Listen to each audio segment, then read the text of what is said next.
మహాదేవుడును మన రక్షకుడైన యేసుక్రీస్తు వారి పవిత్రమైన నామంలో ఈ ఆరాధనలో పాలు పొందులు పొందిన మీ అందరికీ వందనాలు.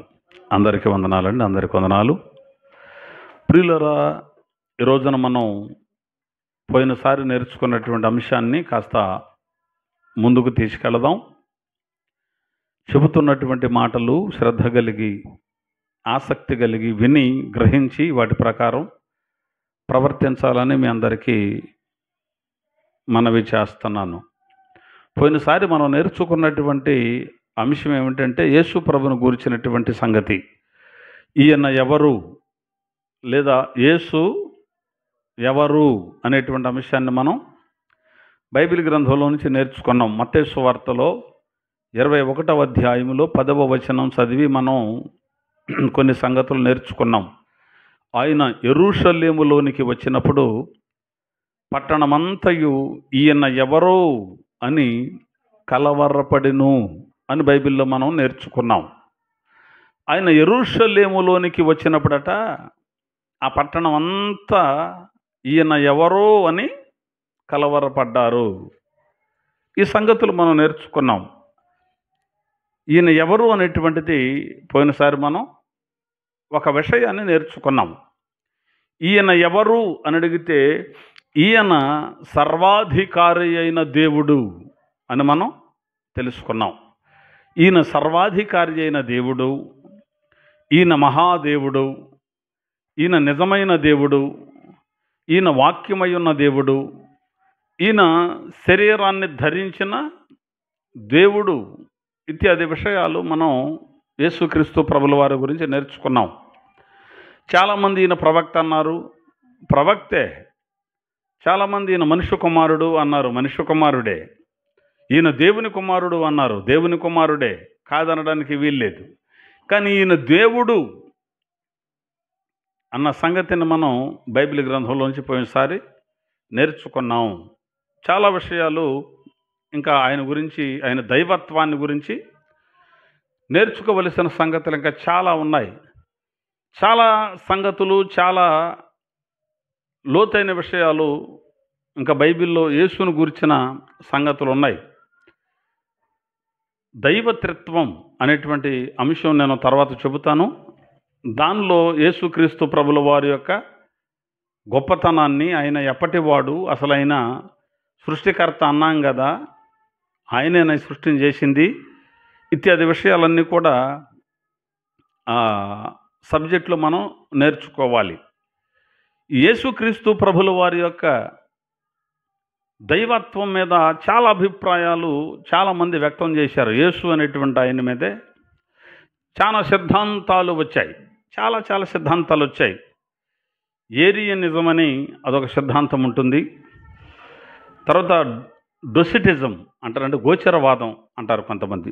డొసిటిజం అని అదొక సిద్ధాంతం ఉంది. తర్వాత ఎబ్యునేటెడ్ వాదం అంటే దైవ ఆవాహన వాదం అని అదొక వాదం కూడా ఉంది. తర్వాత అపోల్లో ఏరియనిజం అని అదొక సిద్ధాంతం మళ్ళీ. తర్వాత అసమగ్ర మానవవాదం అని మరొకటి ఉంది.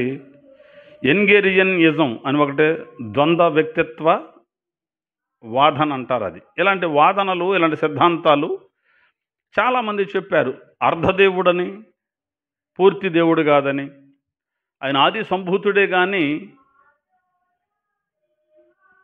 సృష్టించబడిన వాడు, ప్రారంభంలో సృష్టించబడిన వాడు, ఆది సంభూతుడే కానీ ఆదిలో సృష్టించబడ్డవాడు అనేటువంటిది వాదం అన్నమాట. ఇది ఏరియనిజం అనేటువంటిది. ఆయన అర్ధదేవుడు, డమిగాడ్ అంటారు, సగం దేవుడే అనేవాళ్ళు కూడా ఉన్నారు. ఇలాంటి వాదనలు చాలా ఉన్నాయి. క్రిస్టాలజీ అనేటువంటి క్రీస్తు శాస్త్రం అనే అంశంలో నేను మీకు వీటన్నిటిని కూడా తర్వాత తెలియజేస్తాను. క్రీస్తు శాస్త్రాన్ని మనం టీచ్ చేసుకోలేదా?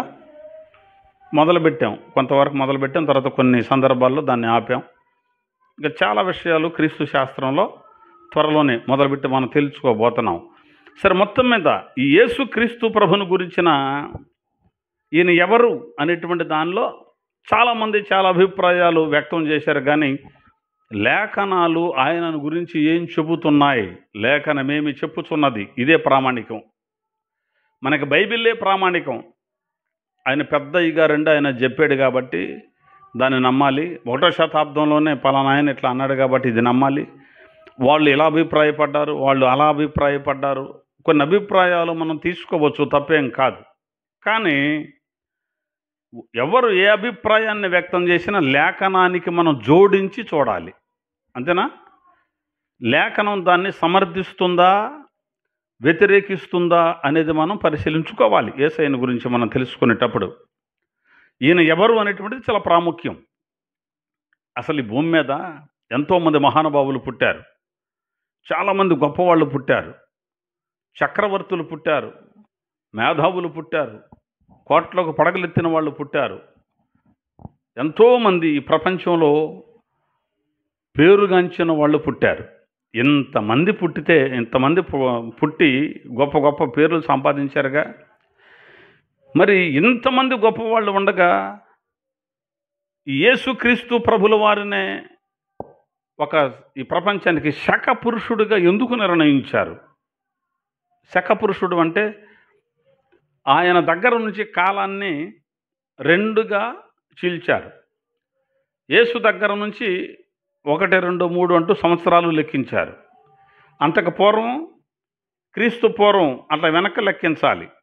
ఇప్పుడు మనం చదువుకునే పుస్తకాల్లో కూడా మనకు ఈ పదాలు కనపడతాయి. సోషల్ సబ్జెక్ట్లో ఉంటాయి కదా.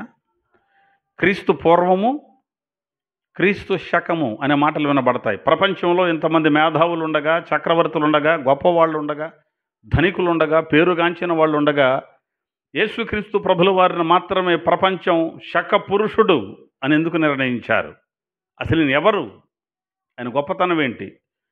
ఎప్పుడో 2025 సంవత్సరాల క్రితం ఆయన మాట్లాడిన మాటలు ఈనాటి ప్రపంచాన్ని కూడా ప్రభావితం చేయగలుగుతున్నాయి.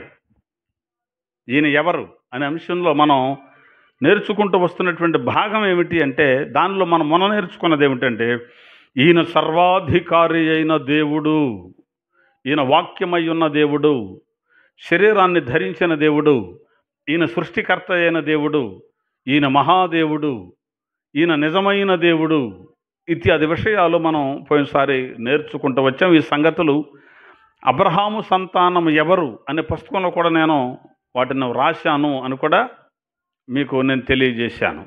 మరి ఈ రోజున మరొక విషయాన్ని మనం చూద్దాం.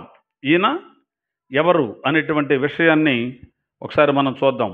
బైబిల్ గ్రంథంలో వ్రాయబడిన ఒక మాటను మనం చూద్దాం. తిమోతికి వ్రాసిన మొదటి పత్రిక 2వ అధ్యాయం.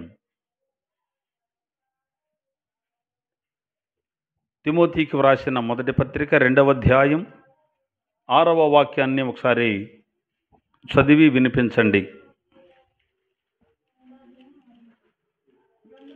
2వ అధ్యాయం 6వ వచనం. దేవుడు ఒక్కడే, దేవునికిని నరులకును మధ్యవర్తియు ఒక్కడే, ఆయన క్రీస్తు యేసు అనే నరుడు. చదువు. ఈయన, నేను చదవమన్నదే అసలు 6. ఈయన అందరి కొరకు విమోచన క్రయధనముగా తన్ను తానే సమర్పించుకొనెను. చాలండి. ఇక్కడ వ్రాయబడినటువంటి మాట ఈయన ఎవరు? ఇది ప్రశ్న. ఈయన ఎవరు అంటే ఈయన సర్వాధికారి అయిన దేవుడు అని మనం ఒక పాయింట్ నేర్చుకున్నాం. రెండవది, ఈయన ఎవరు అన్న ప్రశ్నకు ఈయన అందరి కొరకు విమోచన క్రయధనముగా తన్ను తానే సమర్పించుకొనెను అని రాయబడింది. ఈయనట అందరి కొరకు విమోచన క్రయధనాన్ని సమర్పించాడు. విమోచన క్రయధనముగా తన్ను తానే సమర్పించుకున్నాడు. విమోచన క్రయధనము అంటే ఏమిటి? విమోచన క్రయధనం అంటే ఏమిటి? విడుదల వెల అని అర్థం. విమోచన క్రయధనం అంటే ఏమిటి? విడుదల వెల. ఈయన విడుదల వెలగా తన్ను తానే సమర్పించుకున్నాడు. దేనికి దేనికి దేని నుంచి విమోచించడానికి? పాపాన్ని నుంచి విమోచించడానికి, ధర్మశాస్త్రాన్ని నుంచి విమోచించడానికి. ధర్మశాస్త్ర కట్టడలు, ధర్మశాస్త్ర ఆచారాలు, ధర్మశాస్త్ర పద్ధతులు, మనుషులు కల్పించిన పద్ధతులు, వీటన్నిటి నుంచి విమోచించడానికి, ఆదాము నుంచి సంక్రమించిన మన పాపాన్ని విమోచించడానికి, పాపము నుంచి విడిపించడానికి ఈయన క్రయధనముగా అంటే వెలగా అర్పించుకున్నాడు అని బైబిల్లో వ్రాయబడింది. విమోచన క్రయధనము అంటే విడుదల, వెల అని అర్థం. ఇప్పుడు మనం బంగారాన్ని తీసుకెళ్ళి తాకట్టు పెట్టాం. బంగారాన్ని తీసుకెళ్ళి ఏం చేసాం? తాకట్టు పెట్టాం. బంగారం తాకట్టు పెడితే మనం కొంత సొమ్ము ఇచ్చారు, తెచ్చుకున్నాం. తర్వాత మనం సొమ్ము చెల్లించకుండా వెళ్ళి ఆ వస్తువు నాదే, నాకు ఇచ్చేయి అన్నాం అనుకో, అప్పుడు ఆయన ఏమంటారు? అవును నీదే, కానీ దీనికి ఇంత డబ్బులు పట్టుకెళ్ళావు, ఇంత వడ్డీ అయింది, ఆ సొమ్ము నాకు ఇస్తే నీకు ఇచ్చేస్తాను అంటాడు. నేను నీకు డబ్బులు ఇవ్వను, నాకు ఆ సొమ్ము ఇవ్వు అంటే కుదురుద్దా? ఇస్తాడా? ఇవ్వడో. ఆ విడుదల, వెల చెల్లించాలి. అలా ఈ ప్రపంచం మొత్తం కూడా పాపానికి దాస్యమైనప్పుడు, పాపము చేయవాడు పాపమునకు దాసుడైనప్పుడు, ధర్మశాస్త్రం అనేటువంటి కాడి క్రింద మనమంతా మగ్గిపోతున్నప్పుడు అందరినీ విడిపించడానికి ఈయన మానవుడిగా ఈ లోకానికి దిగి వచ్చాడు. దేవునికి మహిమ కలుగునగాక. అంటే ఇక్కడ మనం చెప్పుకున్నాం, ఆ వాక్యము కృపా సత్య సంపూర్ణుడిగా మన మధ్య నివసించెను అన్నాం కదా.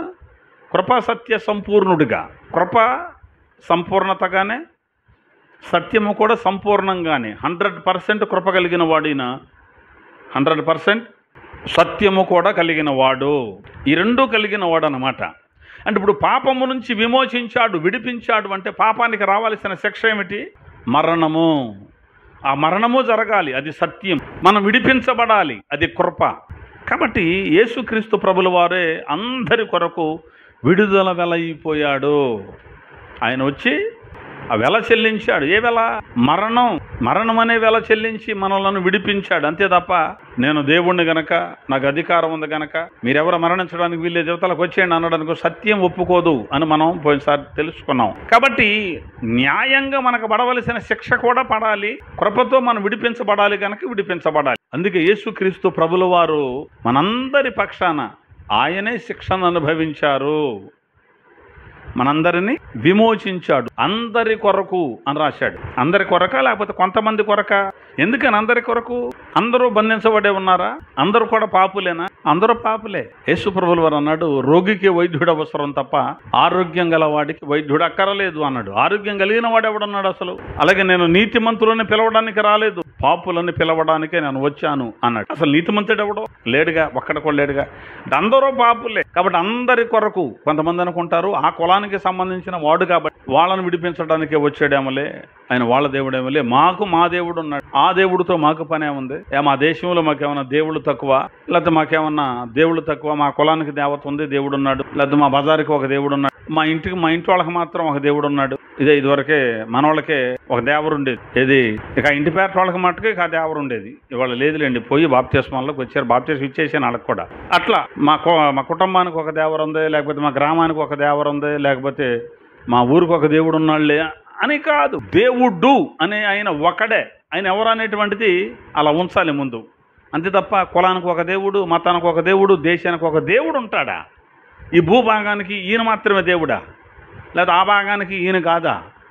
భారతదేశానికి ఒక ఆయన, అమెరికాకు ఒక ఆయన, ఆస్ట్రేలియాకు ఒక ఆయన ఉంటాడా దేవుడు అనేవాడు? అంటే ఈ దేవుళ్ళు తల ఒక ముక్కను తయారు చేసుకున్నారా? భాగాలుగా విభజించుకున్నారా? పంచుకున్నారా? వీళ్ళొచ్చి కాదు కదా. దేవుడు ఒక్కడే.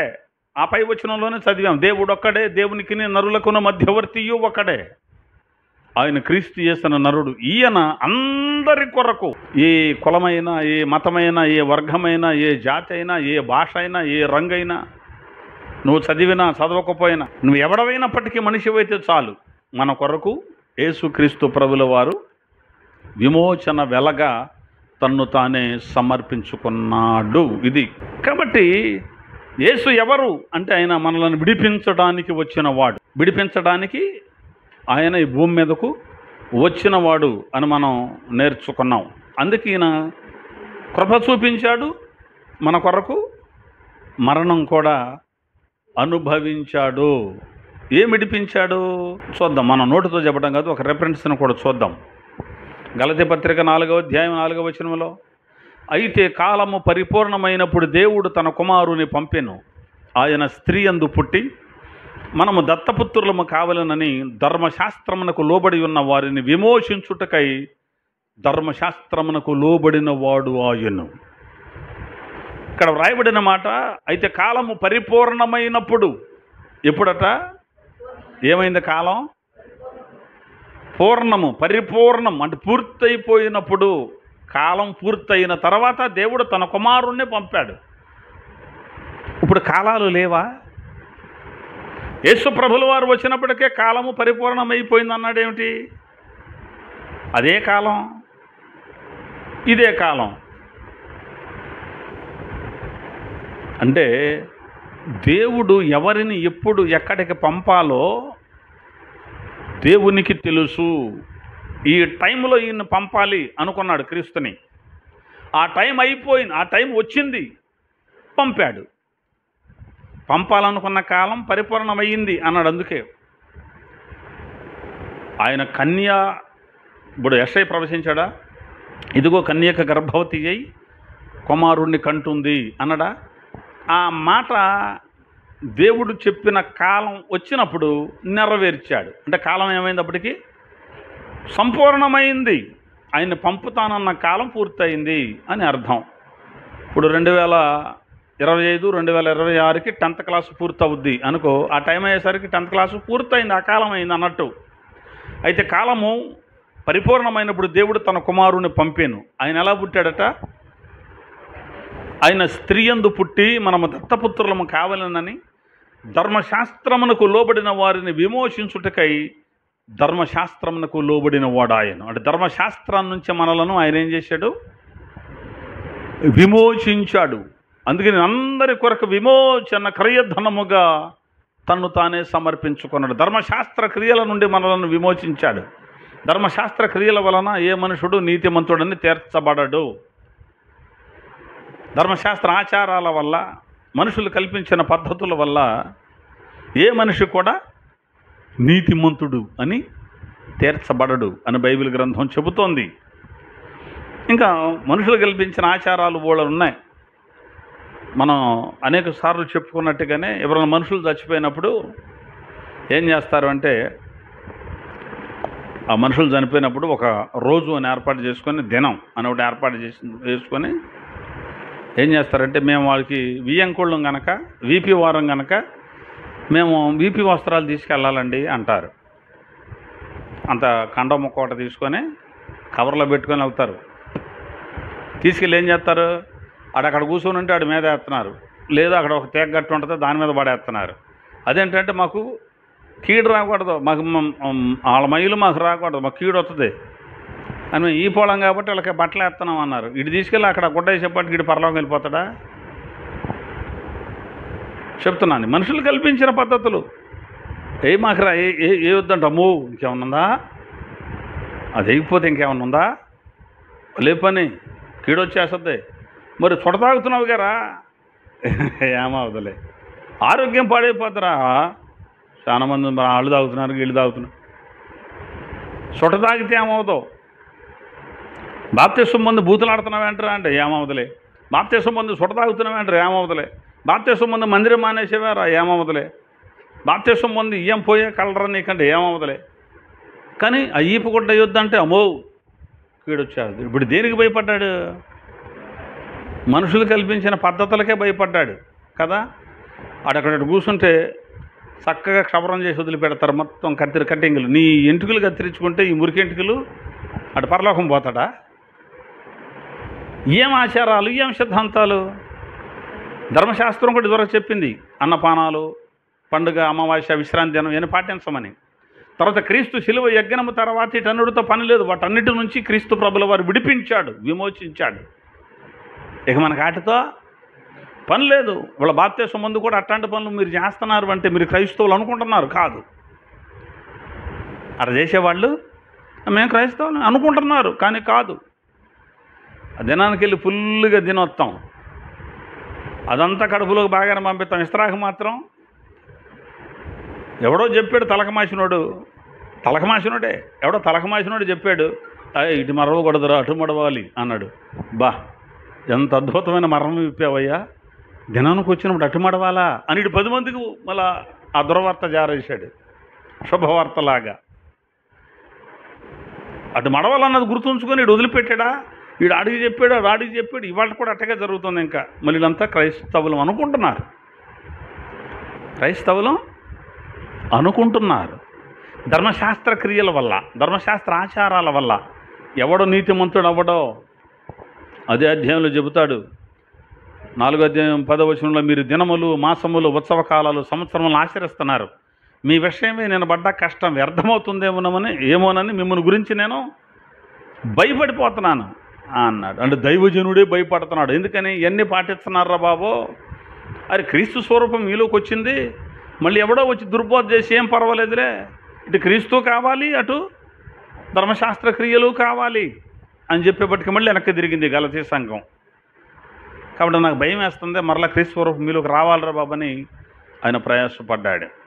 లేదు మాకు అది కూడా కావాలి అంటే ఏమవుద్దంటే 5వ అధ్యాయంలో రాయబడింది, 2వ వచనంలో, 5వ అధ్యాయం 2వ వచనం లేదా 3వ వచనం చూపిస్తాను.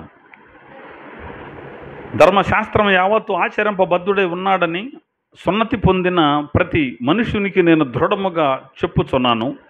మీలో ధర్మశాస్త్రము వలన నీతిమంతులను తీర్చబడి వారెవరో వారు క్రీస్తులో నుండి బొత్తిగా వేరు చేయబడి ఉన్నారు, కృపలో నుండి తొలగిపోయి ఉన్నారు. ఏం లేదు, ఆ ధర్మశాస్త్ర క్రియలను నేను నెరవేరుస్తాను, నేను ధర్మశాస్త్రంలో రాసి ఉన్న నాటి ప్రకారం నేను నడుస్తాను అన్నావే అనుకో, ఏం పర్వాలే. ఆ ధర్మశాస్త్రాన్ని నువ్వు నెరవేర్చగలుగుతాను అనుకుంటే మొదలుపెట్టు. ధర్మశాస్త్రాన్ని నెరవేర్చగలిగిన వాడు భూమి మీద ఏ ఒక్క మనిషి లేడు. దాన్ని సంపూర్ణం చేయగలిగిన వాడు యేసయ్య తప్ప ఎవడి వల్ల కాదు. యేసయ్య వచ్చి ఏం చేశాడు? ధర్మశాస్త్రాన్ని నెరవేర్చాడు, దానిని కొట్టివేశాడు అని కూడా రాయబడింది. మత్తయి సువార్తలో అంటాడు ప్రభుల వారు, నేను ధర్మశాస్త్రమునైనను ప్రవక్తల వచనములనైనను కొట్టివేయవచ్చితనని తలంచవద్దు, నెరవేర్చుటకే కానీ కొట్టివేయటకు నేను రాలేదు. అదిగో అందుకే ఇక్కడ అన్నాడు, ధర్మశాస్త్రమునకు లోబడిన వారిని విమోచించడానికి ఆయన మనిషికి భూమి మీద పుట్టాడు. అంటే ధర్మశాస్త్రాన్ని నెరవేర్చాడు. ధర్మశాస్త్రం నెరవేర్పు ఏమైంది? పూర్తయిపోయింది. ధర్మశాస్త్ర నెరవేర్పు జరిగిపోయింది. జరిగిపోయిన తర్వాత ఆ యేసు ప్రభువుకి ఏం కుదురుద్దిలే ధర్మశాస్త్రం నెరవేర్చడం, నేను నెరవేరుతా, నేను పాటిస్తా అని మనం బయలుదేరినట్లు లెక్క. ఇప్పుడు ఏది ధర్మశాస్త్రం ద్వారా అనేది నీతిమంతుడిని అయిపోతాను అనుకుంటే, అందుకే మీలో ధర్మశాస్త్రం వలన నీతిమంతుడని తీర్చబడి వాడెవడో వాడు క్రీస్తులో నుండి బొత్తిగా వేరు చేయబడి ఉన్నాడు. అంటే యేసు ప్రభు కాడికి సంబంధం లేదు, ఇక యేసయ్యకున్న వాడికి సంబంధం లేదు. ఎందుకంటే ధర్మశాస్త్ర క్రియలు నేను నెరవేరుతా అంటున్నాడుగా. నేను కూడా కత్తిరలు ఇప్పించుకుంటాను, నేను కూడా వాస్తు చూస్తాను, నేను కూడా అమావాస్య పాటిస్తాను, నేను కూడా పౌర్ణమి పాటిస్తాను, నేను కూడా పండగలు పాటిస్తాను, నేను కూడా దినములు పాటిస్తాను, ఉత్సవ కాలాలు పాటిస్తాను, సంవత్సరాలు పాటిస్తాను. ఈ లోకంలో మనుషులు కల్పించిన పద్ధతులు, అలాగే ధర్మశాస్త్రం విధించిన ఈ కట్టడలను నేను కూడా పాటిస్తాననే వాడు క్రీస్తులో నుంచి బొత్తిగా వేరు చేయబడ్డాడు. క్రీస్తుకి వీడికి సంబంధం లేదని అర్థం. అంతేకాదు, కృపలో నుండి తొలగిపోయి ఉన్నాడు. కృప అంటే ఏంటి? అరే ఏదో ఒకటి అయిపోయింది లేకరా, పోనే ఆ డబ్బులు ఏది నేను కడతాలే, ఆడిని వదిలిపెట్టు అని మనం కట్టేసి కొడుతుంటే, కట్ట 1000 రూపాయలని కొడుతుంటే ఆడు కట్టలేడు కాబట్టి ఆ డబ్బు లేదు, ఇంకా వేరే వాడు వచ్చి కట్టి రే ఆ డబ్బులు నేను కడతాను కంటే పోనేరా అని ఆ డబ్బు వేరే ఆయన చెల్లించి పోనే అని వదిలిపెడతాడు చూడు, అది కృప. నాకు అది కూడా వద్దన్నాడు. ఎప్పుడు? ఇవన్నీ పాటిస్తుంటే కనుక కృపలో నుంచి కూడా తొలగిపోయి ఉన్నాడు. యేసు ప్రభుతో సంబంధం లేదు, కృపలో నుంచి సంబంధం లేదు అని చెబుతున్నాడు. కాబట్టి యేసుక్రీస్తు ప్రభుల వారు విమోచించాడు ధర్మశాస్త్రాన్ని నుంచి. ఆచార ధర్మశాస్త్రం, సంప్రదాయం అనేటువంటి ధర్మశాస్త్రం, మనుషులు కల్పించిన పద్ధతుల నుంచి యేసు ప్రభుల వారు విమోచించాడు. ఈయన అందరి కొరకు విమోచన క్రయధనముగా తన్ను తానే సమర్పించుకున్నాడు. అంటే ఈయన బలి అయిపోయాడు, మరణమైపోయాడు. యేసు ప్రభుల వారు ఏమయ్యారమ్మా? మనందరి దోష శిక్షను తన మీద వేసుకున్నాడు. అది యేసు ప్రభు అంటే. మనకు రావాల్సిన శిక్షను ఎవరి మీద వేసుకున్నాడు ఆయన? ఆయన మీదే ఆ శిక్షను వేసుకొని ప్రపంచ మానవుల కోసం ఆయన యజ్ఞమైపోయాడు. ఇది చెబుతున్న మాట. అందరి కొరకు ఆయన చచ్చిపోయాడు. అంతే తప్ప ఆయన చచ్చిపోవటం ఏంటి? దేవుడైతే ఎందుకు చచ్చిపోయాడు? ఆయన 3 మేకులు బీక్కోలేకపోయాడేంటి అని చాలామంది మన హైందవ సహోదరులు మాట్లాడుతున్నారు. ఏం బీక్కోలేకపోయాడని? 3 మేకులు బీక్కోలేకపోయాడు. ఆయనే కాపాడుకోలేకపోయాడు. అంతేనా? ఆయనే కాపాడుకోలేకపోతే మమ్మల్ని ఏం కాపాడతాడని హిహిహి అంటున్నారు. ఏం చేస్తాం? వాళ్ళ తెలివి తక్కువతనానికి మరి బాధపడాలి మనం. వారి అజ్ఞానానికి బాధపడాలి. నిజంగా వారి గ్రంథాలు వాళ్ళు చదివితే ఆ సత్పురుషుడు ఎప్పుడూ బయలుపడేవాడే. ఆ విరాట్ పురుషుడు ఏనాడు దొరికేవాడు వాళ్ళకి. యేసు ప్రభు ఆయనే అప్పుడు తెలుసుకునేవాళ్ళు. కానీ ఏం చేస్తావు? జరగనే అక్రమం విస్తరించాలి కాబట్టి అలా జరిగేదాన్ని మనం ఏం చేయాలంటే జరగనియాలి. చేసేది ఏమీ లేదు. ఆయన వచ్చి అందరి కోసం చనిపోయాడు. అందుకని బైబిల్ చెబుతుంది యేసుక్రీస్తు ప్రభుల వారి యొక్క రక్తాన్ని గురించి. బైబిల్ చెబుతుంది ఏంటంటే, రక్తము చిందించకుండా పాప క్షమాపణ కలుగదని సామాన్యముగా చెప్పవచ్చును. అంటే పాపాల నుంచి విడిపించాడు ఆయన వచ్చి. ఎలా విడిపించాలి? పాపాలు ఎలా పోతాయి? రక్తం ద్వారా. రక్తము చిందించకుండా పాప క్షమాపణ కలుగదని సామాన్యముగా చెప్పవచ్చును. దీనినే వేదం చెప్పింది, రుధిరపాత వినాపాప విమోచనమున భవతి అని. దాని అర్థం ఏంటి? రక్తం చిందించకుండా పాప క్షమాపణ కలుగదు. దాని అర్థం అది. మరి ఆ విషయాలు తెలియకుండా వాళ్ళు మాట్లాడటం వల్ల ప్రయోజనం ఏమైనా ఉందా అంటే ఏమీ లేదు. అందుకని వేదాలు చెబుతున్న మాట ఏమిటంటే, సర్వ పాప పరిహారో రక్త ప్రోక్షణం ఆవశ్యకం తదరక్తం పరమాత్మేన పుణ్యదాన బలియాగం. ఇది గ్రంథాలు ఘోషిస్తున్నటువంటి, వేదాలు ఇస్తున్నటువంటి సాక్ష్యం. రక్తం చిందించకుండా మోక్షం లేదని. అందుకే సర్వపాప పరిహారం రక్త ప్రోక్షణం ఆవశ్యకం తదరక్తం పరమాత్మేన పుణ్యదాన బలియాగం. ఈ సర్వ మానవాళి పాపాలు పరిహరించబడాలి అంటే రక్తము చిందించబడాలి. ఎవరిదా రక్తం? ఎడ్ల రక్తమా? మేకల రక్తమా? కోళ్ళ రక్తమా? ఏ రక్తం? తద్రక్తం పరమాత్మేన పుణ్యదాన బలియాగం. పరిశుద్ధుడిది, పరమాత్ముడిది, దేవుడు మానవుడిగా అవతరించి రక్తాన్ని చిందిస్తే తప్ప సర్వ మానవాళి పాపాలకు పరిహారం లేదు. అందుకని యేసుక్రీస్తు ప్రభుల వారు అందరి కొరకు విమోచన క్రయధర్మగా ఈ లోకానికి దిగి వచ్చాడు. ఆయన రక్తం కార్చాడు కల్వరి శిలువలో. ఆయన తన ప్రాణాన్నే ఆయన అర్పించేశాడు. అందుకే యజ్ఞో వై భువనస్య నాభి అని ఋగ్వేదంలో రాయబడింది. 1:164-25 ఋగ్వేదంలో ఆ మాట ఉంటుంది. యజ్ఞో వై భువనస్య నాభి. లోకమునకు యజ్ఞము ముఖ్య ఆధారం. అంటే నాభి వంటిది. భూమి మధ్య భాగంలో జరగాలి ఈ యజ్ఞం. భూమధ్య భాగంలో జరగాలి. భూమికి సెంటర్లో, గ్లోబులో. ఇప్పుడు మనకి చదువుకున్నారు కదా, ఓల్డ్ మ్యాప్ ఉంటుందా?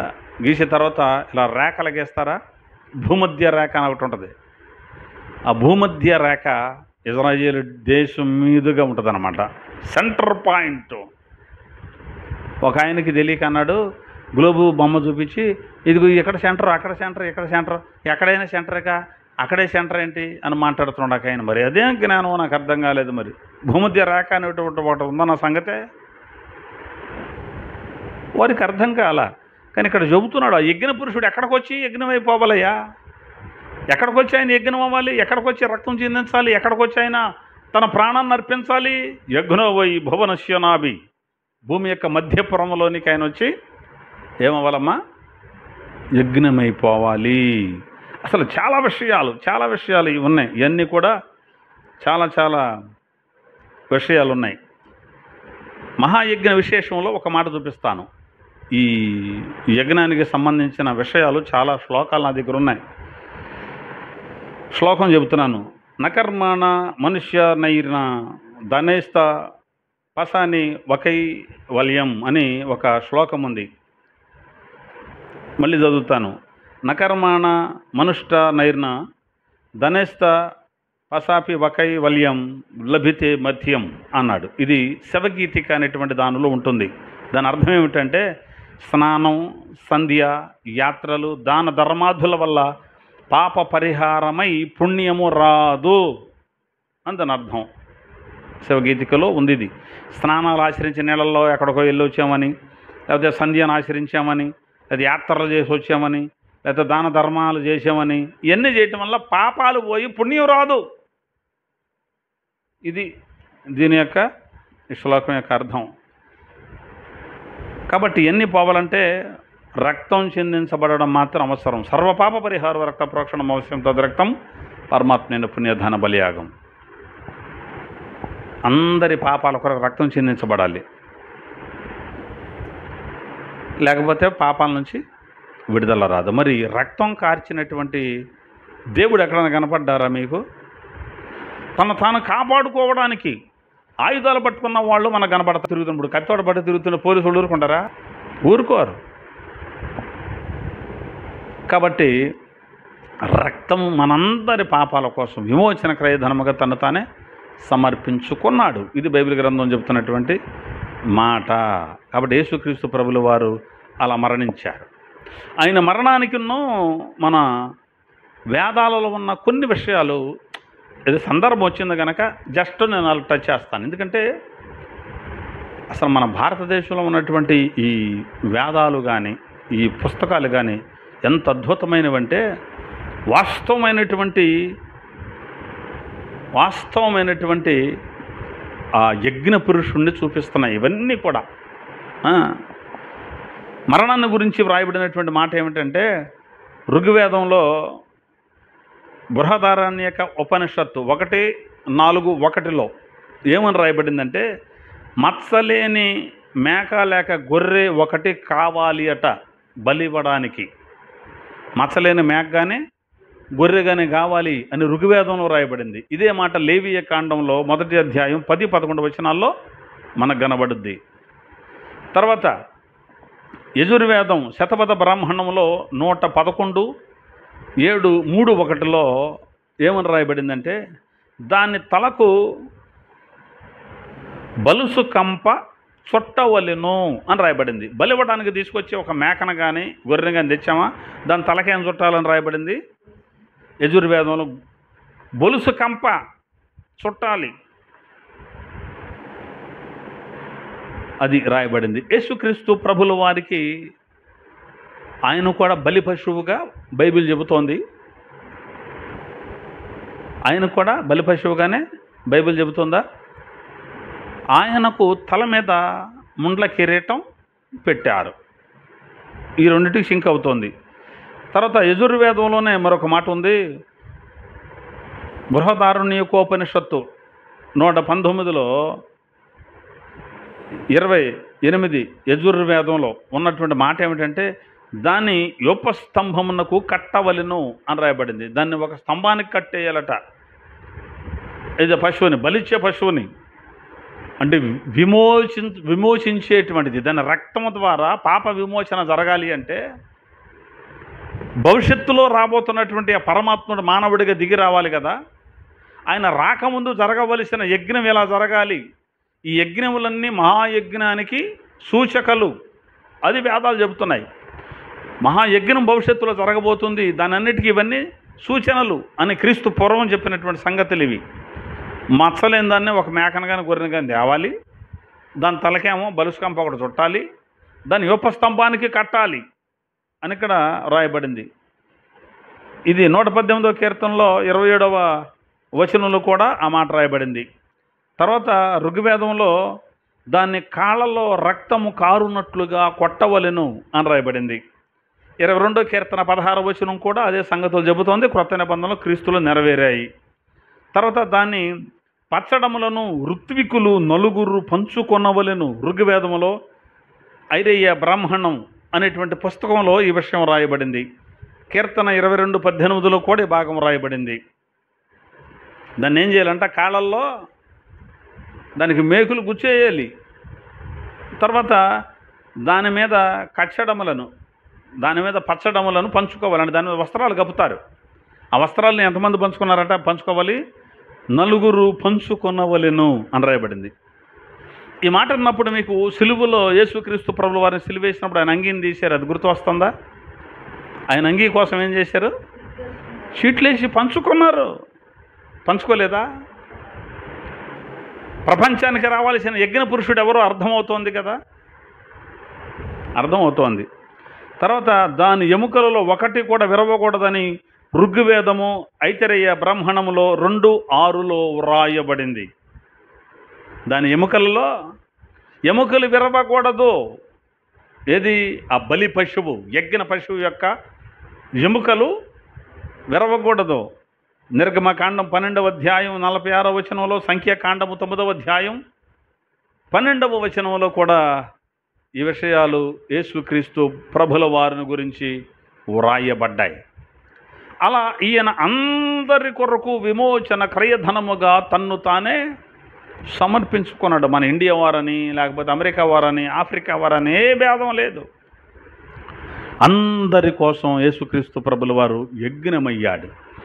దాని రుజువులే ఈ వేదాలలో కూడా మనకు కనబడుతున్నాయి. కాబట్టి ఆయనే మానవుడిగా, కుమారుడిగా ఈ లోకానికి పుత్రుడిగా దిగి వచ్చాడు. నరకయాత్రైత ఇతి పుత్ర అన్నారు, అనగా నరకము నుండి తప్పించువాడే పుత్రుడు అని అర్థం. పుత్రుడు అంటే ఎవరో? నరకాన్ని నుంచి తప్పించేవాడే పుత్రుడు. అందుకనే పుత్రుడు పుట్టినప్పుడు ఏం చేస్తారు? మగపిల్లడు పుట్టిన వాడికి స్వర్గం ఉందని చెప్పి ఆ మగపిల్లలు పుట్టిన తల్లిదండ్రులు స్వర్గం వెళ్తారు. ఎందుకని? చచ్చిపోయిన తర్వాత ఏ తలకొరువు పెడతాడు కాబట్టి స్వర్గం వెళ్తారు అన్నాడు. ఇది మగపిల్లలు పుట్టిన వాళ్ళు. అంత ఆడపిల్లలు పుట్టిన వాళ్ళు వాళ్ళకి లేదని అంటుంటారు, కానీ అది కాదు. కుచితన్న మారయ్య ఇతి కుమారహ అన్నాడు, అంటే చెడు గుణములను చంపువాడే పుత్రుడు లేక కుమారుడు అని అర్థం. చెడు గుణాలను చంపేవాడే కుమారుడు లేక పుత్రుడు. అంతే తప్ప మనకు పుట్టిన కొడుకు మనకి తలకూరు పెడితే మనం వెళ్తాం కదా. ప్రపంచానికి ఒకే ఒక కుమారుడు ఉన్నాడు. ఏలయనగా మనకు శిశువు పుట్టెను, మనకు కుమారుడు అనుగ్రహింపబడెను అని బైబిల్ చెబుతోంది. ఎవరా కుమారుడు అంటే కుచితములను చంపేవాడు. అర్థమవుతుందా? చెడు గుణాల నుండి మనం విడిపించేవాడు, నరకాన్ని నుంచి తప్పించేవాడే కుమారుడు. అపుత్రస్య గతిర్నాస్తి స్వర్గో నైవచః అన్నారు. అంటే పుత్రుడు లేని వారికి లేదా కుమారుడు లేని వారికి స్వర్గము లేదు, గతి లేదు. ఆ కుమారుడు ఎవరో కాదు, నాజరేయుడైన యేసుక్రీస్తు ప్రభు. ఆయన స్వర్గానికి ఎలా పంపుతాడు అంటే ఆయన మనందరి పాపాలు తన మీద వేసుకొని పాప పరిహారం నిమిత్తం ఆయన బలి అయిపోయాడు. కాబట్టి మనందరిని కూడా ఆయన విడిపించగలిగిన కుమారస్వామి. దేవునికి మహిమ కలుగునగాక. ఆయనే కుమారుడు. ఓం అంటారు. ఓం అనే మాటలో, అనే శబ్దంలో 3 అక్షరాలు ధ్వనిస్తాయి. ఓం అంటే 3 అక్షరాలు. ఓం ఆ అనేది అక్షరం పలుకుతుంది, రెండవది ఊ అనే అక్షరం పలుకుతుంది, మూడవది మా అనే అక్షరం పలుకుతుంది. అంటే ఆ ఊ మా అనే అక్షరాలు వినపడుతున్నాయి ఓం అంటే. ఆ అంటే విశ్వం అని అర్థం, అంటే తండ్రి.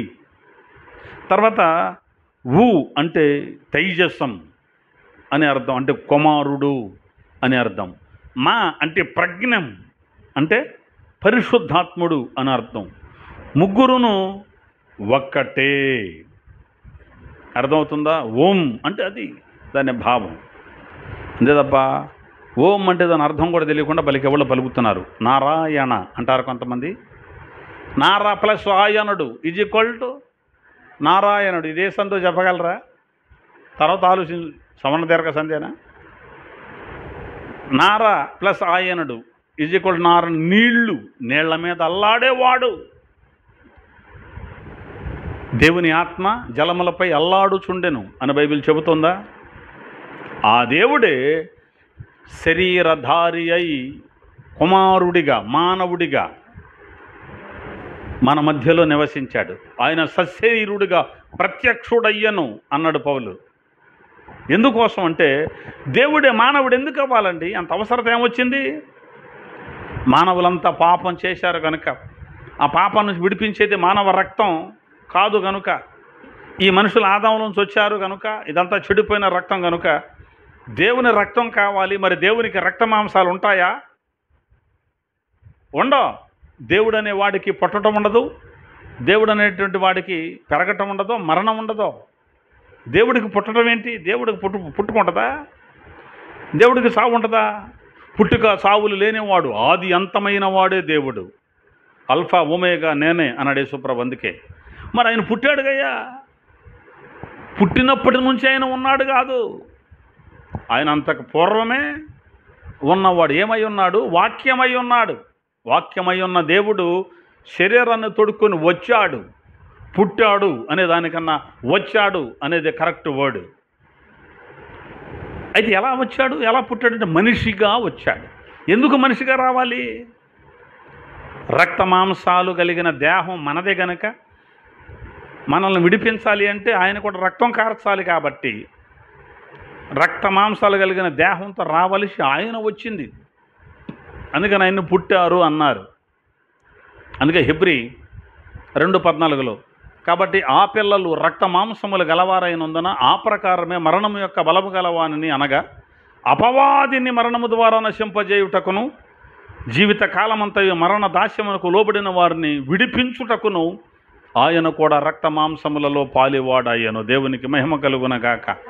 ఏమి విడిపించడానికి? మరణ భయం చేత దాస్యములో పడిపోయిన ఉన్న మనందరిని కూడా విడిపించడానికి. అందుకని ఆయన అందరి కొరకు విమోచన క్రయధనముగా తను తానే సమర్పించుకున్నాడు. దేవుడే మానవుడైన వేళ దేవుడు రక్త మాంసాలలో పాలివాడయ్యాడు. దేవుడి శరీరాన్ని తొడుక్కున్నాడు. ఎందుకు? రక్తం కావాలి కనుక. ఈయన రక్తం పాపపు రక్తం కాదు. అందుకే హెబ్రీ పత్రికలో 10వ అధ్యాయంలో ఉంటుంది, ఎడ్ల యొక్క మేకల యొక్క రక్తము పాపములను తీసివేయుట అసాధ్యం. అంతేనా? మరి ఏ రక్తం కావాలి? విరాట్ పురుషుడు రావాలి, యజ్ఞ పురుషుడు రావాలి, దైవ సంభూతుడు రావాలి, ఆది సంభూతుడు రావాలి, నాద స్వరూపుడు రావాలి. ఆయన శరీరాన్ని ధరించాలి, రక్త మాంసములలో పాలివాడవ్వాలి. ఆయన రక్తము ద్వారా పాపానికి విమోచన జరగాలి. దేవునికి మహిమ కలుగునగాక. అర్థమవుతోందా? అర్థమవుతోందా లేకపోతే వ్యర్థమవుతోందా? అర్థం కాకపోతే మరొకసారి వినండి, మనకు అవకాశం ఉందగా. ఓకేనా? యేసయ్య గొప్పతనం ఎంతంతని చెప్పలేం. అసలు దేవుడు మానవుడికి ఎందుకు రావాలి అంటే మనలను పాపము నుండి విడిపించడానికి. తెలియని వాళ్ళు, అమాయకులు, కాస్త బుర్ర తక్కువ వాళ్ళు, ఈ లోక జ్ఞానాన్ని సంపాదించుకున్న వాళ్ళు, ఏ జ్ఞానం? ఈ లోక జ్ఞానాన్ని సంపాదించుకున్న వాళ్ళు 3 మేకులు పీక్కోలేకపోయాడేంటి, మమ్మల్ని ఏం కాపాడతాడు అన్నారు. ఆయన చనిపోయి తిరిగి బ్రతికాడుగా. 3 మేకులు పీక్కోవటం గొప్పతనమా? సమాధిలో పెట్టిన తర్వాత కూడా 3వ రోజున తిరిగి బ్రతకటం గొప్పతనమా? దేవునికి స్తోత్రం చెల్లిద్దాం. హల్లెలూయా. అందుకని ఈ లోక జ్ఞానం దేవుడు వెర్రితనముగా చేసి ఉన్నాడు. ఈ లోక జ్ఞానం వెర్రితనం. ఈ లోక జ్ఞానాన్ని మనం పొందుకుంటే, ఈ లోక జ్ఞానాన్ని సంపాదించుకుంటే మనము దేవునిని ఎరగము అన్నాడు. లోకము తన జ్ఞానము చేత దేవునిని ఎరుగనందునా అన్నాడు కొరింథీ పత్రికలో 1వ అధ్యాయంలో పౌలు భక్తుడు. ఈ లోక జ్ఞానాన్ని సంపాదించుకోవడం వల్ల ఏమి ఎరగం? మనం దేవుణ్ణే ఎరగం. అందుకని ఈ లోక జ్ఞానం మనకు అవసరం లేదు. ఆదిలో హవ్వ ఆదాములు పండు తినొద్దని దేవుడు చెప్పామన్నాడు. అవి తింటే మీ కన్నులు తెరవబడతాయి, మీరు మంచి చెడ్డలను ఎరుగుతారన్నాడా? అంటే మంచి చెడ్డలు ఎరగటం దేవుడికి ఇష్టం లేదా? ఇష్టం లేదు. మీకు తెలివి వచ్చేస్తుంది. మరి మనకు తెలివి రావడం దేవునికి ఇష్టం లేదు, ఇష్టం లేదు. ఏ తెలివి రావడం? ఈ లోకపు తెలివి రావడం దేవునికి ఇష్టం లేదు. ఏమవుద్ది ఈ లోకపు తెలివి వస్తే? ఈ లోకము తన జ్ఞానము వలన దేవుని ఎరుగనందునా అన్నాడు. దేవుని ఎరగన జ్ఞానం వస్తుంది. ఎందుకది? 3 మేకులు పీక్కోలేకపోయాడు, 3 మేకులు లాక్కోలేకపోయాడు అంటున్నారు చూడు. ఆ జ్ఞానం వస్తుంది. ఇక దానివల్ల ప్రయోజనం ఉంటుందా? గొడవలు వస్తాయి. అసలు మొగమూరి దేవదాసాయి గారు చెప్పినట్టు ఏ మతముని కానీ, ఏ వ్యక్తిని కానీ, ఏ డినామినేషన్ని కానీ మనం దూషించవలసిన పనేం లేదు. సత్యం ఏమిటో చెప్పుకుంటూ వెళ్ళిపోతే చాలు. అసత్యం అదంతర్గత అంతరించిపోతుంది. అవునా కదా? కాబట్టి అజ్ఞానులు మాట్లాడుతున్న మాటలు ఏమిటంటే, రక్షించుకోలేకపోవటం ఏంటి? ఆయన రక్షించుకోవటం మాత్రమే కాదు, లోకాన్ని విమోచించడానికి ఆయన వచ్చాడు కదా. దేవునికి మహిమ కలుగునుగాక. ఎంత గొప్ప దేవుడు మనం ఆరాధిస్తున్న దేవుడు. అలాంటి యేసయ్యను రక్షకుడిగా మనం కలిగి ఉన్నాం. ఎప్పటికైనా ఇంకా యేసుని గురించిన అవగాహన లేకపోతే చాలామంది ఆ అవగాహనలోకి రావాలి. ఏమంటే నీ బైబిల్ ఏదో నువ్వు చెప్పుకునేదానికి ఇప్పుడు ఇవి చదివేవి కదా, అవశ్యమర్వకర్తవ్యం కృతం కర్మ శుభ అశుభం అని చదివేవి కదా. నీకు అవసరమయ్యి బైబిల్ నీ చాలదా అని అడగొచ్చు, తప్పేం లేదు. ఇప్పుడు చదవడం వల్ల కూడా నాకు నష్టమేం లేదు. ఎందుకంటే వాటి ద్వారా కూడా యేసయ్య ఎంత గొప్పవాడో ఇంకా అవి ధృవీకరిస్తున్నాయి కాబట్టి. నష్టమే ఏంటి? అవి చదివాను కదా అని నేను యేసుని దేవుడు కాదు అన్న కదా, అనలేము కదా. యేసయ్యనే మహిమపరచడానికి అవి మనం వాడాం. అవి మాత్రం ఎందుకు వాడాలి అన్నాం అనుకో. చిన్న మాట చెప్తాను. విషయం ఏంటంటే, మోషే అనేటువంటి ఆయన్ని ఐగుప్తు దేశానికి పంపించి దేవుడు ఇశ్రాయేలులను బయటకు తీసుకురావడానికి ఎన్నుకొని పంపినప్పుడు నువ్వు అక్కడికి వెళ్ళి కొన్ని సూచక్రియలు చేయాలి అన్నాడు. అదిగో నీ చేతిలో ఏముందో అన్నాడు. కర్ర అన్నాడు. కింద పడాయి అన్నాడు దేవుడు. పడేసాడుగా. అప్పుడేమైందో మీకేం తెలుసా? పాము అయిపోయింది. కర్ర ఏమైంది? ఇప్పుడు పట్టుకో అన్నాడు. మళ్ళీ దాన్ని పట్టుకుంటే ఏమైంది? మళ్ళీ కర్ర అయిపోయింది. ఆహా భలే ఉంది అనుకున్నాడు. అక్కడికి వెళ్ళిన తర్వాత ఫరో ముందు మాట్లాడి, చూడు నా దేవుని గొప్పతనం, కర్ర తీసుకెళ్ళి అక్కడ పడేశాడు. ఏమైపోయింది? అప్పుడు అది పాము అయిపోయింది. అప్పుడు ఐగుప్తు దేశపు శకున గాండ్రులు ఏం చేశారు? ఆళ్ళ కర్రలు కూడా తీసి అక్కడ పడేసారు. అవి కూడా ఏమైపోయాయి? అవి కూడా పాములు అయిపోయాయి. మోషే కర్ర ఎలా పాము అయిందో అవి కూడా ఏమయ్యాయి? పాము అయిపోయాయి. అప్పుడు మోషే కర్ర పాము అయిందే, ఆ పాము ఏం చేసిందో గమనించారా? ఏం చేసింది? ఐగుప్తు దేశపు శకున గాండ్ర కర్రలు పాములు అయ్యాయి, వాటన్నిటినీ మింగేసిన తర్వాత మోషే ఏం చేశాడు? మరలా ఆ పామును పట్టుకుంటే కర్ర అయిపోయింది. దేవునికి మహిమ కలుగునగాక. ఈ మోషే చేతి కర్రలో ఏమున్నాయి? ఇప్పుడు ఐగుప్తు దేశపు శకున గాండ్ర కర్రలు కూడా ఈ కర్రలో ఇమడ్చబడ్డాయి. అదేనా? ఆ కర్రలన్నీ ఏ కర్రలోకి వచ్చాయి? మోషే చేతి కర్రలోనికి వచ్చాయి. అదే చేతి కర్ర పట్టుకొని ఎర్ర సముద్రం వైపు చూపించాడు. 2 ముక్కలైపోయింది. అదే కర్ర పట్టుకొని బండను కొట్టాడు. బండ నుంచి నీరు వచ్చాయి. మోషే చేతి కర్ర ఎన్నో అద్భుత కార్యాల్లో చేసింది, మనం చూసాం. ఆ కర్రలో ఒక మోషే కర్రే ఉందా, లేకపోతే ఐగుప్తు శకున గాండ్ర కర్రలు కూడా ఉన్నాయా? ఆ కర్ర దేవుని వాక్యం అయితే ఈ ప్రపంచంలో ఉన్న అన్ని మత గ్రంథాల సారాంశాన్ని తనలో ఇముడుచుకున్న ఏకైక గ్రంథం మనం ఆరాధిస్తున్న బైబిల్ గ్రంథం. దేవునికి మహిమ కలుగునగాక. ఎవరు ఎక్కడ ఏ నీతి బోధ చేసినా అది క్రీస్తుకు మాత్రమే ఆపాదించబడుతోంది. అంతేగాని మనం ఎవరిని తిట్టట్లా, ఎవరిని కొట్టట్లా. ఎందుకంటే అజ్ఞానులైతే ఆయాసపడతారు, కోపపడతారు, మండిపడతారు. యేసుని లేకుండా చేస్తామంటారు, యేసయ్యను బోధించే వాళ్ళని లేకుండా చేస్తామంటారు. 1వ శతాబ్దం నుంచి వింటానే ఉన్న మాటలు ఇవి. క్రిస్టియానిటీ ఎప్పటి నుంచో వింటానే ఉంది. వడతూపులకి రాలవంటారు చూడు, అట్లా ఉంటుంది. పాప వాళ్ళకి ఏం తెలుసు? బైబిల్ తెలుసా? మాకు తెలుసా అని ఏదో బైబిల్ పట్టుకొచ్చి చదువుతున్నారు, ఏదో డిబేట్లు కూర్చుంటున్నారు. మాకేదో తెలుసు అని చెప్పి యేసులో పాపం ఉందని నిరూపించడానికి తలకే కింద పెట్టి కాళ్ళు పైకి లేపారు. ఇట్లాంటి వాళ్ళు ఎంతోమంది కాలగర్భంలో కలిసిపోయారు. వీళ్ళేమో వీళ్ళ బూడిద. ఇది మహాగ్రంథం, బైబిల్ గ్రంథం, మహాజ్ఞాన గ్రంథం.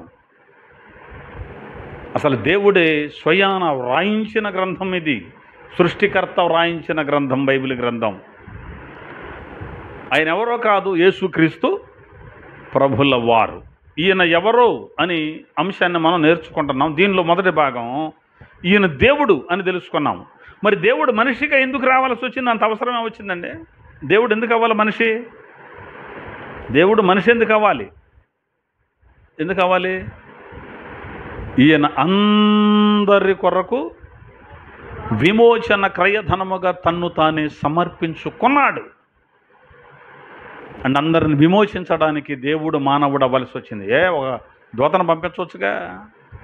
వాళ్ళల్లో కూడా లోపాలు ఉన్నాయండి. వాళ్ళలో కూడా పాపులు ఉన్నారండి. దూతల్లో కూడా పాపులు ఉన్నారు, కొంతమందిలో లోపాలు ఉన్నాయి, వాళ్ళు పనికిరారు. మరి ఏ మనిషి నన్ను పంపించవచ్చుగా? అందరూ పాపులేనండి, వాళ్ళు పనికిరారు. మరి ఎవరు కావాలి? లోపం లేని వాళ్ళు, పాపం లేనివాడు కావాలి. ఎవరైనా దేవుడే, ఇంకెవరున్నారు? అందుకని ఇప్పుడు ఇంతకీ దేవదూతలు కూడా పాపం చేశారా? చేశారు. పేతురు గారు చెబుతాడు, దేవదూతలు పాపం చేసినప్పుడు దేవుడు వారిని విడిచిపెట్టక ఏం చేశాడు? పాతాళమందలి కటిక చీకట గల బిలములలో వారిని బంధించి భద్రము చేసెను. ఇది తీర్పులలో కావలి వరకు ఉంచాడట. దేవదూతల పాపం చేసినప్పుడు వదిలిపెట్టాడా దేవుడు? వారిని పాతాళ లోకమందలి కటిక చీకట గల బిలాల్లో ఏం చేశాడు? బంధించాడు, భద్రం చేసేసాడు. తీర్పు రోజు వరకు వాళ్ళు అక్కడ ఉండాల్సిందే. ఎక్కడ? పాతాళంలో. దేవదూతల పాపం చేసినప్పుడు వాళ్ళని ఏం చేశాడు? నేను అడిగినప్పుడు చెప్పాలి. ఏం చేశాడు? వారిని బంధించాడు, భద్రం చేశాడు. ఇప్పుడు ఎక్కడున్నారు వాళ్ళు? పాతాళంలో ఉన్నారు. ఎఫెసీ పత్రికలో భక్త పౌలు చెబుతాడు, మనము పోరాడునది శరీరాలతో కాదు, అంటే రక్త మాంసములతో కాదు. మనము పోరాడునది శరీరాలతో కాదు, కానీ ఆకాశ మండలమందున్న దురాత్మ సమూహములతో మనము పోరాడుచున్నాం. ఎక్కడున్నాయి ఈ దురాత్మలు? ఆకాశ మండలమందు అన్నాడు పేతురు భక్తుడు. పౌలు భక్తుడు ఏమన్నాడు? 2వ అధ్యాయంలో పేతురు రాసిన పత్రికలో పాతాళంలో అన్నాడు, బంధించేసాడు అన్నాడు. తీర్పు జరిగే వరకు అక్కడే ఉండాలన్నాడు. మరి పౌలు గారు ఏంటి ఆకాశ మండలంలో తిరుగుతున్నాయి దురాత్మల సమూహం అన్నాడేమిటి? ఎంతకు బంధించబడ్డారా? ఆకాశ మండలంలో తిరుగుతున్నారా?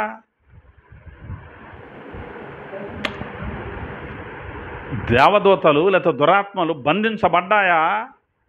ఆకాశ మండలమందు తిరుగుతున్నాయా? బంధించబడ్డాయి కానీ తిరుగుతున్నాయి. దేవునికి మహిమ కలుగునగాక. ఇదేమిటండి? బంధించబడితే బంధించబడ్డాయి అనాలి, తిరుగుతున్నాయంటే తిరుగుతున్నాయి అనాలి, అంతే కదా? రెండూ ఖాయమే. ఎలా? ఇది మన అంశం కాదు. తర్వాత సందర్భం వచ్చినప్పుడు ఈ సంగతులు కూడా తెలియజేస్తా. కాబట్టి మొత్తం మీద ఎందుకు చెప్పానంటే, ఏ దేవదూతలలో కూడా పరిశుద్ధుడు లేడు. పరిశుద్ధ దూతలు అని పిలువబడుతున్న వారిలో కూడా లోపాలు ఉన్నాయి. అది బైబిల్ స్పష్టంగా చెబుతుంది. చాలా సంగతులు ఉన్నాయి. ఇంకా ఏంజిలాలజీ అంటారు, దేవదూతల శాస్త్రం అని ఒకటి ఉంది. దానిలో చాలా విషయాలు ఉన్నాయి. బైబిల్ లేఖనాల్లో బోళ్ళు కనపడతాయి. కాబట్టి మనుషుల్లో ఎవడో లేడు, దూతల్లో ఎవడో లేడు. అందుకే దేవుడే శరీరాన్ని తొడుక్కొని మానవుడిగా రావలసి వచ్చింది. ఇప్పుడంతకీ ఈయనెవరు? దేవుడు. రెండవది మనల్ని విమోచించడానికి వచ్చిన మానవుడు. 100% మానవుడు, 100% దేవుడు. దీని మీద చాలా వాదములు ఉన్నాయి అన్ననే. అవన్నీ క్రీస్తు శాస్త్రం అనే పాఠంలో నేను మీకు అందరికీ బోర్డు మీద వాటిని మళ్ళీ నేను మీకు తెలియజేస్తాను. త్వరలో మళ్ళీ క్లాసులు మొదలు పెడదాం. అప్పుడు ఆ విషయాలు నేను మీకు చెబుతాను. మొత్తం మీద యేసుక్రీస్తు ప్రభుల వారు మన విమోచకుడు. మనలను కాపాడి మన పక్షాన ఆయన శిక్షను భవించి ఆయన చనిపోయి పాతిపెట్టబడ్డాడు. కానీ మరణము ఆయనను బంధించి ఉంచుట అసాధ్యం. కాబట్టి దేవుడు ఆయనను మృతులలో నుంచి లేపాడు. క్రీస్తు పునరుద్ధానం జరగలేదు అంటే వచ్చే నష్టాలేమిటి? ఈ అంశాన్ని ఒకసారి చెబుతాను మీకు. క్రీస్తు పునరుద్ధానం జరగలేదు అంటే చాలా నష్టాలు ఉన్నాయి. ప్రాముఖ్యంగా 7 నష్టాలు ఉన్నాయి. వాటిని నేను తర్వాత మీకు తెలియజేస్తాను. మొత్తం మీద మరి యేసుక్రీస్తు ప్రభుల వారు విమోచించారు కదా, ఆ విమోచనలో నువ్వున్నావా? ఆ విడిపించబడిన గుంపులో నువ్వున్నావా?